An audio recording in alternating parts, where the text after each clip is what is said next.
Elizabeth, and I work for Lancashire Constabulary. Okay, it's Counter-Terrorism Awareness Week this week, and luckily for me, the school have invited me to talk to you. We're going to talk today, I know obviously the topic is really doing more trouble than what it's worth. That's your lead question.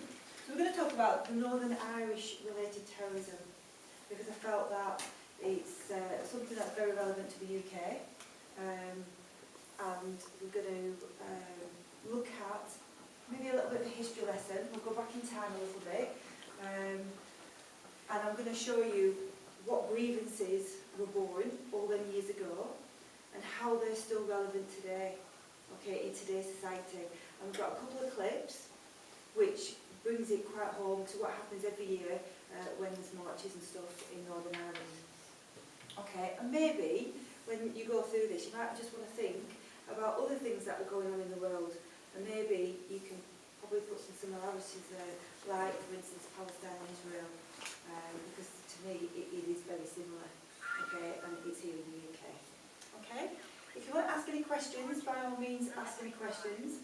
If there's anything, any words that you don't understand, then just give me a shout and I'll explain them. But I'll rattle on and we'll see how we go. Okay. Just going to briefly touch on the current threat level. Okay, does anybody know what the current threat level is? Anybody? Do we know what the threat level is? Okay. The threat level is something that the government issues out to warn the public, to sort of say, look, just be a little bit more vigilant, because we think a terrorist attack might happen. Okay? Now, we have two threat levels. We have an international threat level, okay, which is set as severe at the moment, which they're saying that could come from outside our country, or somebody travelling abroad, coming back to the UK and deciding to do an attack here. But we also have a threat level in Northern Ireland, okay, which is separate. Right? And that currently is if you lived in Northern Ireland, it's classed as severe, so potentially there could be a bomb or an explosion or something going on in Ireland at this moment in time. But if you live in Great Britain, the threat from the Irish-related terrorism attack is moderate, so it's more likely that nothing's going to happen from Ireland. Okay? Has anybody studied the Irish Troubles or talked about Ireland in history or anything like that? No? Okay, so where did it all start? Okay, the modern day troubles in Ireland are preceded by hundreds of years of history, so we've got to go back quite a few centuries to find out why we still have so many problems in Ireland. Okay, this history has shaped modern day Ireland and Irish communities around the world, and we'll explain that. Obviously, people who live in Ireland want a united Ireland, and people who've moved away still have connections to Ireland. You come to a stage when reading the Quran, you come to know what is right, what is wrong, the stories of the prophets about Jannah, Jahannam, paradise, hell, etc. And basically, it gives us an outline, yeah, of how to better ourselves in our faith, Islam. Yeah? So that's the Quran. But prior to Quran, obviously you have to learn the language. And the language here is Arabic. Yeah? So, whereas you go to nursery, you learn the ABCs, you go to the mosque or at home and you read and learn the Arabic alphabet. Alif, Ba, Da, Tha, etc. Once you've mastered that, yeah, and we do master it at a very young age, we can go on to the next level, which is the Quran. Then we can go to the next level, which is prayer with actions. And then we also get different prayers. Yeah? When a person passes away, when a person is actually deceased, or when there's a solar eclipse or a lunar eclipse, yeah? Or when there's a drought, yeah? So people will go out into the plains, yeah? Example in Arabia or in Africa, where not that much water actually comes, so they'll go out and pray to God and actually ask for supplication to see if, you know, God can provide water for us. Then you've also got tasbih, yeah, which you do it verbally, very similar to Quran, yeah, but you can do that in your free time as well. Hello, Whitton Park. My name is Dermot Bolton, and I'm here today as a humanist. Along with your other faith speakers here today, I'm here to help you examine some of these important questions about faith and belief. Unlike your other faith speakers here today, I don't have a religious faith as such, but I do have very strong beliefs and values. An awful lot of people in Britain today don't have a religious faith, but I do think it's very important that we all think about our place in the world and the universe, if you like, and how we can live and work with others. So hopefully today I'm going to add a little bit of extra, maybe a bit of a different perspective from all the other great people who are here to talk to you today. I look forward to it. Thanks. As well. So these are old ideas. And as we begin, and as societies have grown more sophisticated and become more enlightened, and an important part of this is the 18th century Enlightenment, people have started to reject the superstition and the religious aspect, but not the thought that goes behind that. So, what does this mean in real terms? This is the political outlook. What do I believe in here? Now, I'm going to explain this. First off, anybody here not believe in equality of opportunity, everyone being treated the same, or having the same opportunity? Anyone here not believing in justice? You know, right and wrong, just the things behind. Anyone here not believe in fairness? It'd be pretty awful if someone just said, I don't believe in fairness, you know. I'll come back to secularism because I'll explain what it means. Freedom, happiness, these are all good things, aren't they? I mean, we'd all buy into most of this, wouldn't we? I think. Secularism, some people get this very confused. We had a lot of people, bishops and stuff, talking about rabid secularists trying to destroy our way of life.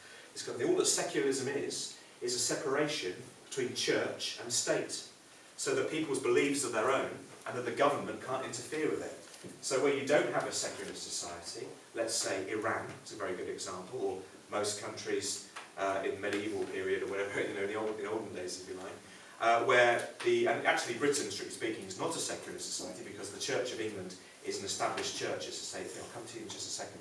But within Iran, the religion and the state are one and the same. So secularism just means separating it. And secularism was invented by the church, essentially, as a way of stopping politicians and kings and nobles from interfering in their affairs and letting people get on with their lives. That's all that secularism is. It's providing a social framework for people to have their own beliefs and respect that. So there's the right for people to have their own, and you practice any religion they want, or not to practice a religion. That's really what secularism is. It's not a sort of atheist agenda. Based on your background, which religion do you believe has the best rule for the forced marriages? I think that they've all got the same idea that consent, the concept of consent is what underpins marriage. I think you've got to think about it a different way. If you were forced to do something that you didn't want to do, how would you feel? How would you feel? I'd probably rebel. Yeah, what would you do? I'd probably, like, if I couldn't, like, say, complain or anything, I'd probably run away. You'd run away. And that's the problem that we've got here with forced marriage, because they're either forced into marriage and they're isolated and they have no education, with no financial income or no independence. But if they leave their family, the same thing happens to them as well, because they're isolated from their family. They've nobody to support them because they can't go back to their family because of the fear. So the reality is that somewhere in the middle, even though it's illegal to cause forced marriage in this country, that person may then be removed from her own or his own family and never be able to see them again in fear of their life. It's a very difficult thing. You know, it's a massive decision to make, to actually go to somebody like me and say, I'm in fear that I'm going to be forced into marriage. Hello, my name's Kelsang Pagpa, and I'm a Buddhist monk who lives in Preston, obviously representing Buddhism, and my job today really is to try to persuade the students of the school here about the value of inner peace and the Buddhist religion. You were a Christian, then you went to India, became a Buddha, then you went, if you went to Saudi Arabia, for example, and they teach you the teaching of Islam, would you consider becoming a Muslim because you converted from Christianity to Buddha? Well, that makes it sound like whenever I go on holiday, I'm going to I don't mean it like that. That isn't actually what happened. It's like I started reading about Buddhism and it just made sense to me. If I went to Saudi Arabia and heard about Islam, if I thought it made more sense than Buddhism, then yeah, probably would. How do you meditate? Well, meditation, what you do is like you focus your mind inwards and you just focus on one thing, one thought or one feeling, one idea, instead of letting your mind just go crazy and do whatever it wants. It's a way of disciplining your mind. Can I just stand up and meditate? Yeah, you can, like right now, you can be thinking about something positive, and that's like meditation. Like for example, if you were to keep the thoughts, wouldn't it be wonderful if everybody was happy? And you walk around school wishing everybody to be happy. That's meditation. Buddha means, I'll just explain what the word Buddha means. It's not his real name, he was given that. Buddha means, and it's an old Sanskrit word, Pali word, it means one who has gone beyond. Which, that sounds a bit fancy as well, doesn't it? It means somebody who is actually enlightened, they understand everything about how the world works and how we should deal with that life. I wasn't born a Buddhist, my father was a vicar, my family are all Christian, my wife is a reader in the Church of England, which means she takes services, takes communion, she isn't even allowed to baptise, she takes funeral services. So no, my family is Christian, and I was drawn to Buddhism when I went to Southeast Asia and said, why has nobody told me about this before? The reason is, you're very lucky here. I went to a kind of school, I'm quite ancient, I'm 67, and Christianity was the only faith taught. I went to a boarding school, public school, and it was the only faith. We had no knowledge at all about any of your wonderful faiths. So it took me a long time to come around to it. Thank you for asking. My faith is Orthodox Judaism. It's an old religion, it's one of the oldest. We're in 5,000, the year 5,000 and something now. To be quite honest, I can't even remember the exact date, but it's 5,000 year. So it's a very old religion. And if you know that your faith is an older religion, you'll probably know that we, the Jewish people, and the Asian people, the Muslim people, are cousins. So in actual fact, if you didn't know it, you're my cousin. And this comes because we both have the same father, Abraham. Abraham couldn't, his wife could not conceive and she could not have a child. And they had a maid there called Hagar. And his wife did give him permission to see if they could have a child between them that they could keep. And Hagar had a son called Ishmael. And I'm a Sikh by religion. Our religion started by Guru Nanak in the 15th century because he was born in India at a time when there was corruption and caste system was really, corrupt to an extent where they couldn't have equality or justice. Only the priests ruled the roost, and they wouldn't let anybody else have education or freedom of worship. So he then started, when he grew up, as he was growing up, he started questioning his conditions around, and then of course his thoughts became his writing. He started talking to people, and then he became a preacher of equality. And God, we believe in what you call monotheism, that there's only one God, and in justice and equality of genders. Because he emphasized that women, men, they're all equal. And in our religion, women can become priests and preach, provided they know the procedure.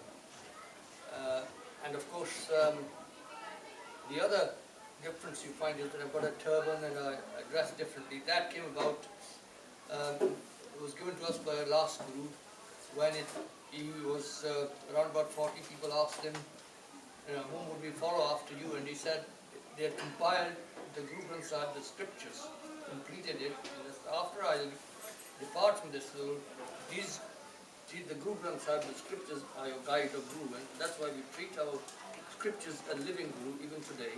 And you will find in the temple, they're the center of all attention, and people respect that and read their prayers and, of course, all their religious rites from there.